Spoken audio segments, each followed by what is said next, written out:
Hello and welcome back to Talk of the Town. We have a full house here today. We're having some fun. We're talking about Custom Canines, which is a service dog academy. I'm joined by Nicole Meadowcroft, who's the president, Leanne Vick, who is a volunteer puppy raiser, and three beautiful dogs. Introduce them, if you will. Sure. This is Boomer. He is a 1-year-old golden retriever, and he's in our training program. And then we have Alpha, who is a yellow Labrador retriever. He's about 7 months in our training program. And then we have baby Riker. He's our newest little baby.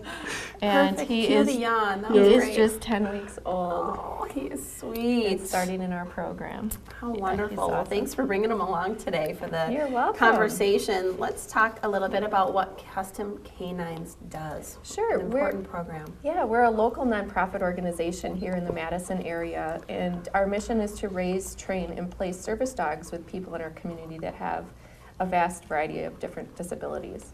Wow, so important work that you're doing.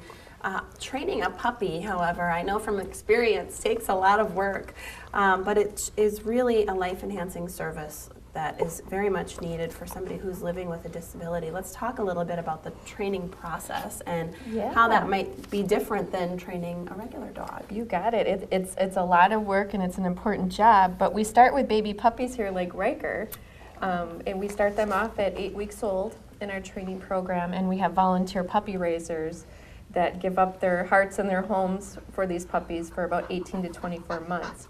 And their job is to teach them all of the house manners and housebreaking and things like that, and then the general obedience.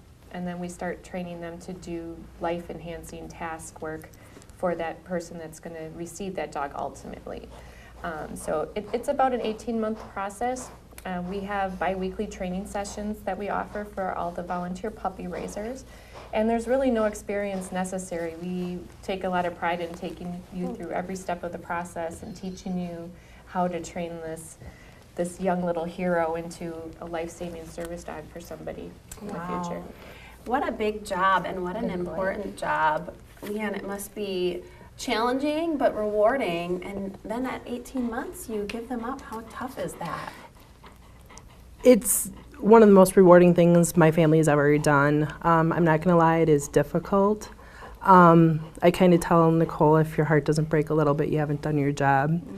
But when you have that, Nikki allows you to be part of the placement, so we're an active role in the actual placement of the dog, which, not that it's, closure, but when you get to actually see how this dog that you brought into your home and loved and trained and socialized is changing somebody's life. Yeah. How awesome is that? In one of the placements, a mother gives you a hug and says, I can actually take a deep breath for the first time. Wow. Because of this dog that you brought into your home, or the daughter of the veteran going, I never thought I'd not see my dad have this inner turmoil, and there's a light at the end of the tunnel just because he has this service dog next to him.